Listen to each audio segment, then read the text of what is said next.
Alright, y'all. We got a nice little segment real quick I got for you with your boy Skie Bashment. He gonna give you some newer insight before we get to something. You know what I'm saying? So, right now, he about to give you some insight. Yo, check it. In a lot of the interviews that I've done thus far, Icky's name's been coming up. And not too many people are giving brief detail of what Icky was doing back then. For the ones that I've heard thus far, like for what's going on in them times, to hear it and see what's going on, like I could visualize what they're saying. It's like, okay, so now let's get more people to really explain their perspective on Icky when they was around him.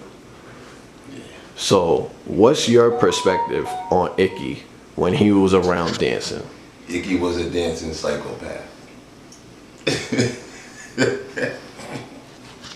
That nigga was a dancing psychopath. Like, you know how there's like there's like levels. Even for regular dancers would have to, before they battle, some niggas would have to like kind of hype up, like, you know, hype themselves up. Even me at times, I would have to kind of hype and amp myself up.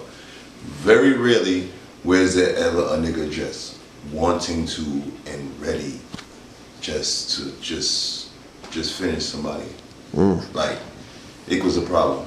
I think I met Ick through my cousin Dame and his best friend Tyson Scott. Those are two other names that might come up in a few interviews. Everybody know who, you know, my man Tyson and who Dame is, you know what I mean? But I think I met Ick through them, you know what I mean? Star type shit. He was a problem. He was a problem. And you know what the crazy part was? A lot of the times, every time I heard about him, people was like, yeah, son, I got somebody. It was like they would try to pit me against him. Like, yeah, son, I got somebody for you. My son, Ick. So were there ever a moment when you saw him dance? Yeah. And what was that like? Because Darrell said Ick had more of a wave style. At the same time, he said, if I'm correct, he gave Reg the scrolls for the back wave and the pausing. However, new information has come up where a lot of people are agreeing that the pausing really started with a dude named Two, and then it came on to Correct. I'm not going. All right. This is the thing. You have to always understand that with dancing. Ick is not the first pauser. At the same time, I mean, before I met Ick, I was pausing. Okay. You know what I mean? But I can't say he didn't have it on a level where a lot of people couldn't fuck with him. Like, you know, because everybody had their own way of doing something. Maybe the way he did it, people just couldn't fuck with him the way he did it. You know what I mean? But in reality, pausing, a lot of people might be able to tell you this. Shout out to my nigga TWO, Two. He rap now. Two rap now. He don't dance no more. Two was part of the song 60 Racks in My Pocket. they know they gonna see it. They gonna see it. That's TWO. That's my bro Two. I'm one of my best friends growing up.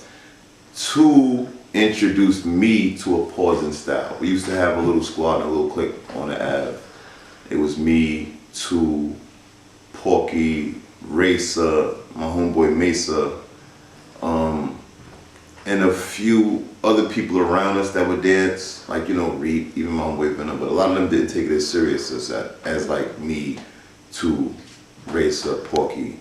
So what happened was, Two had a sick style, so him and Racer together, and they were so little that they could synchronize their styles. So they had like a pause style. And with me growing up with them, because they was down the block from me and they was my best friends, I kind of adapted some of their pause styles into my ways and stuff of dancing. You know what I mean? Like, every time I dance somewhere, I'm not gonna say I never took someone's style, but I might have took a certain way that they did things and cascaded it into my own way of doing it. Okay. You know what I mean? Whereas there's nobody I know that's neater